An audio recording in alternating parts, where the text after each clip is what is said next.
Gautam neuro care brain stroke migraine fits brain and spine surgeries కి best neuro surgeon. నమస్తే, welcome to Suman TV. అయోధ్యలో రాముల వారి విగ్రహ ప్రతిష్ట కార్యక్రమాలు కొనసాగుతున్నాయి. అయితే ఈ ప్రతిష్టలో యంత్ర బలానికి అత్యంత ముఖ్యమైన ఘట్టంగా చెప్పుకోవచ్చు. ఇందులో తెలుగు వారికి కూడా అరుదైన గౌరవం దక్కింది. ప్రస్తుతం మనతో పాటు ఉన్నారు ఆ యంత్రానికి బలం పోసిన వారు హనుమత్ ఉపాసకులు, రామభక్త పరాయణులు డాక్టర్ అన్నదానం చిదంబర శాస్త్రి గారు మనతో పాటు ఉన్నారు. మాట్లాడదాం. నమస్తే గురుగారు. గురుగారు, అయోధ్యలో జనవరి 22న రాముని విగ్రహ ప్రతిష్ట జరగబోతోంది. అయితే మనకు 16 నుంచే బాలరాముని విగ్రహానికి సంబంధించి ప్రతిష్టాపన చేస్తున్నారు, మనం చూస్తూ ఉన్నాం. అయితే ఈ క్రియాకలాపం ఎలా ఉంటుందండి? మనకి ఈ ప్రతిష్టలో ప్రధానంగా యంత్ర ప్రతిష్ట, విగ్రహ ప్రతిష్ట కీలకమైనటువంటి అంశాలమ్మా. ఈ రెంటికి కూడా తాపతాడనాది దోషాలు పోయి వీటి యందు దైవత్వం రావాలి. అప్పుడు గాని భగవంతుడు భక్తులను అనుగ్రహించటం, అలాగే వాళ్ళు కోరిన కోరికలు తీర్చటము ఈ పరిస్థితి రాదు. అందువల్ల దాని యొక్క స్థితి నుంచి విగ్రహము బొమ్మ ముందు అది కేవలం రాయి, వాళ్ళు ఉలుటి అట్లాగూ ఇట్లాగూ చేసి తాడనాదులు చేస్తారు. ఆ రాయి స్థితిని వెళ్ళటం కోసం చేసే సంస్కారాలే ఈ ప్రత్యేక సంబంధించినటువంటి సంస్కారాలు. వీటిల్లో ఈ కార్యక్రమాన్ని విశేషంగా 7 రోజులు నిర్వహిస్తున్నారు. ఇందులో భాగంగా విగ్రహానికి అధివాసాలు చేస్తారు. ఒక రోజల్లా నీటిలో ఉంచుతారు విగ్రహాన్ని, దాన్ని జలాధివాసము అంటారు. అట్లాగే ఒకరోజు ఆవు పాలలో ఉంచుతారు, క్షీరాధివాసము అని. ఒక రోజల్లా ధాన్యంలో ఉంచుతారు, ధాన్యాధివాసము అంటారు. అలా పుష్పాధివాసము, మొత్తం విగ్రహం నిండా కూడా పూలు పోసి పూలలో ఉంచి విగ్రహాన్ని అలా చేసేటటువంటిది. అట్లాగే శయ్యాధివాసం అని. ఇటువంటి అధివాసాల వల్ల ఆ విగ్రహంలో రాయి శిలా స్థితి పోయి దైవస్థితి వస్తుంది. అలాగే దీనికి అనుబంధంగా మంటపారాధనలు, వాస్తు మంటపారాధన, వాస్తు హోమము, అంటే ప్రతిష్ట ఆయన లోపల ప్రవేశించబోతున్నాడు కాబట్టి మామూలు మనమైతే గృహప్రవేశం అంటాం, అది కూడా ఒక విధమైనటువంటి ప్రవేశమే.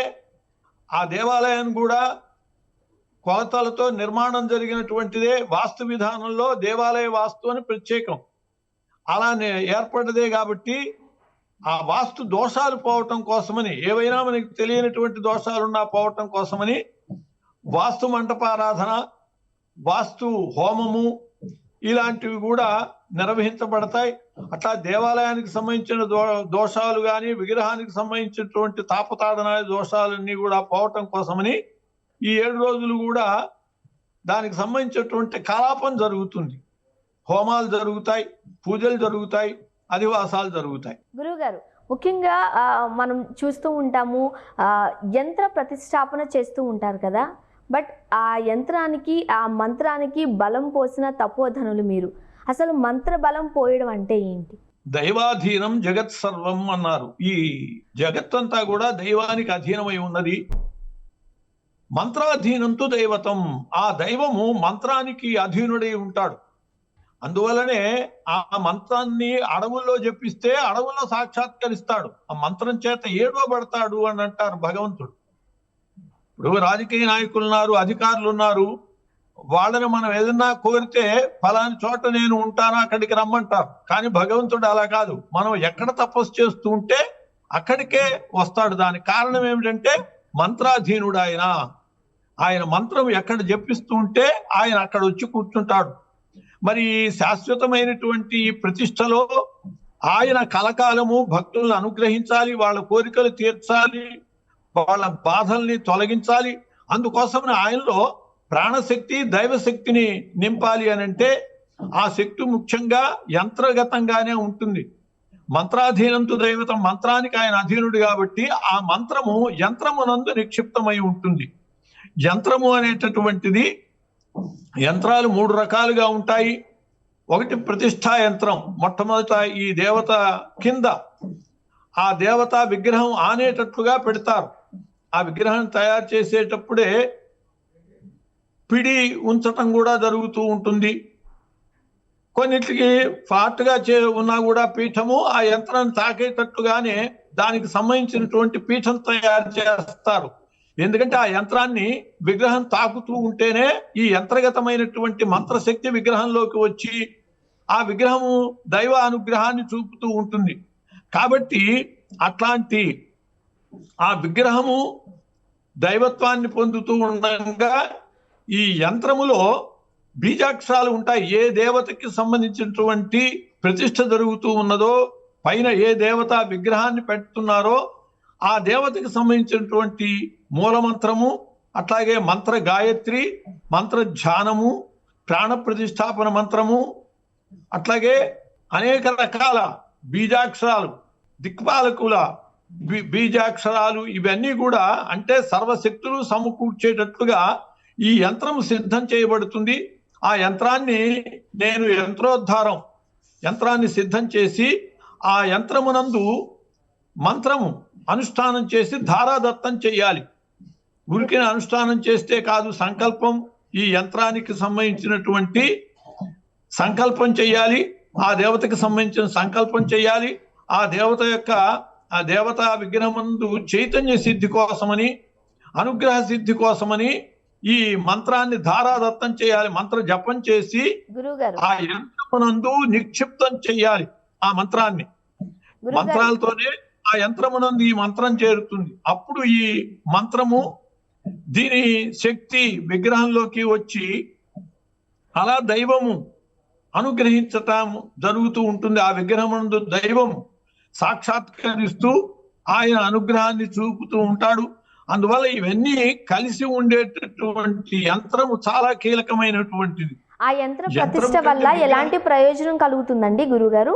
మనము దేవాలయానికి వెళ్తాం ఏ ప్రయోజనంతో వెళ్తున్నామో, ఏ ప్రయోజనాన్ని ఆశించి వెళ్తున్నామో ఆ ప్రయోజనాలన్నీ చేకూరుతాయి. ఏ ప్రయోజనాలు చేకూరుతాయి అనేటటువంటిది మనకి భగవంతుడు కృష్ణ పరమాత్మ చెబుతాడు భగవద్గీతలో.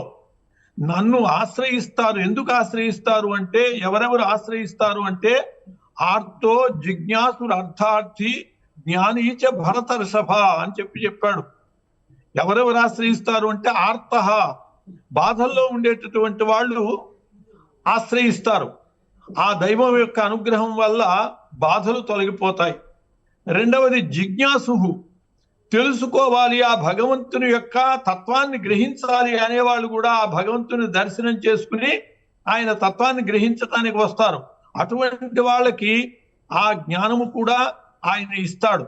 మూడవది అర్థార్థి, కోరికలు. భగవంతుడి దగ్గర కోరికలతో వస్తూ ఉంటారు. నాకు ఈ విధంగా విద్య లభించాలి, లేదు ఉద్యోగం లభించాలి, వివాహం జరగాలి, ఇలాంటి కోరికలు కోరుతూ ఉంటారు. ఇది కోరికలు కోరటం కూడా తప్పు కాదు. ఎందువల్లంటే ఆయనే చెప్పాడు, అర్థార్థులైన వాళ్ళు కూడా నన్ను ఆశ్రయిస్తారు అని. అలాంటి వాళ్ళ కోరికలు తీరుతాయి. జ్ఞానీచ, మోక్షాన్ని కోరేటటువంటి వాళ్ళు, మోక్షానికి సంబంధించినటువంటి జ్ఞానం, జ్ఞానాదేవత కైవల్యం, జ్ఞానం వల్లనే మోక్షం వస్తుంది. కాబట్టి ఆ మోక్షానికి సంబంధించినటువంటి జ్ఞానం కూడా ఆయన ఇస్తాడు. అట్లా ఏవైతే ఆయన ఇస్తాడో వాటన్నిటి కోసమనే భక్తులు ఆయన దగ్గరికి వెళ్తారు.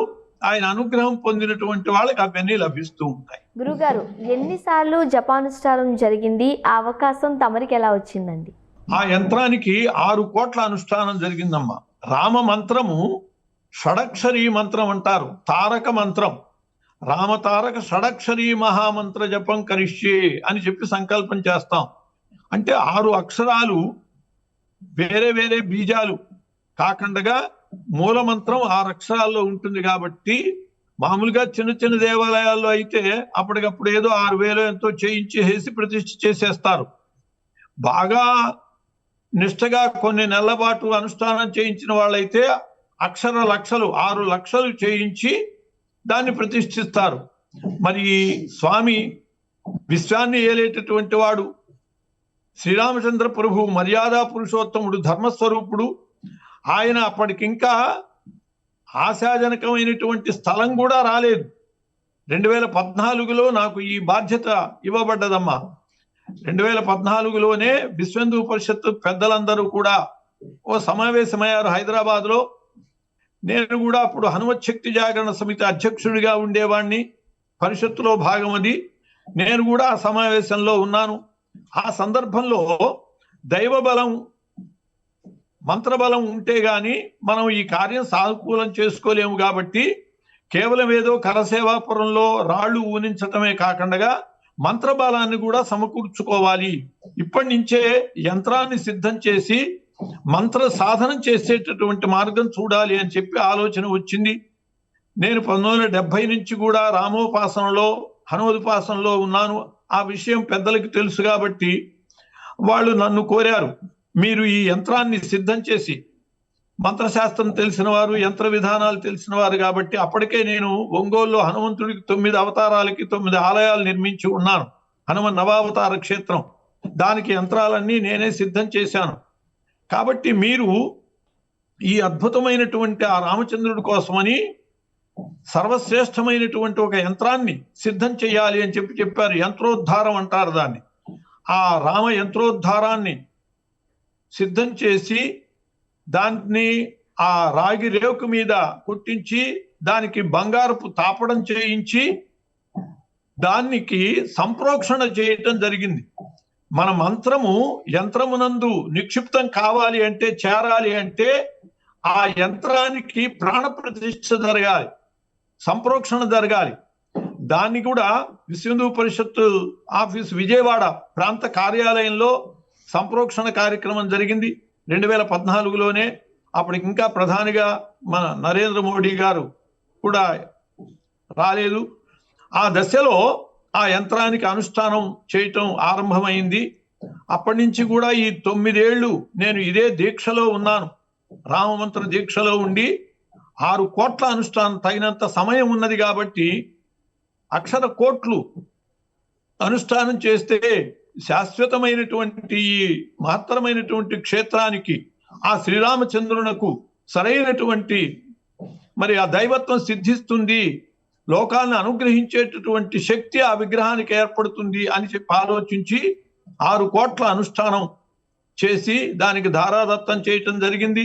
అక్టోబర్ నెలలోనే దాన్ని తీసుకురమ్మని చెప్పి పెద్దలు కోరారు, చంపతరాయజీ గారు.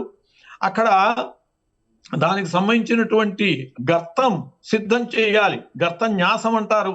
ముందు యంత్రం పెట్టే దానికంటే ముందు ఒక గుంట సిద్ధం చేస్తారు. దానిలో నవరత్నాలు, నవధాన్యాలు, అట్లాగే పంచలోహాలు, అష్టధాతువులు, ప్రాణప్రతిష్ఠ జరిగాక మనకి ప్రాణం ఎలా ఉంటుందో ఆ విగ్రహానికి ప్రాణం ఉన్నది కాబట్టి ప్రాణం ఉన్నటువంటి మనలో ఏ విధంగా అయితే ధాతువులు ఉన్నాయో, రస, రక్త, మాంస, మేధు, అస్థి, మజ్జ, అది ఈ ధాతువులన్నీ కూడా ఆ విగ్రహానికి కూడా ఏర్పడాలి.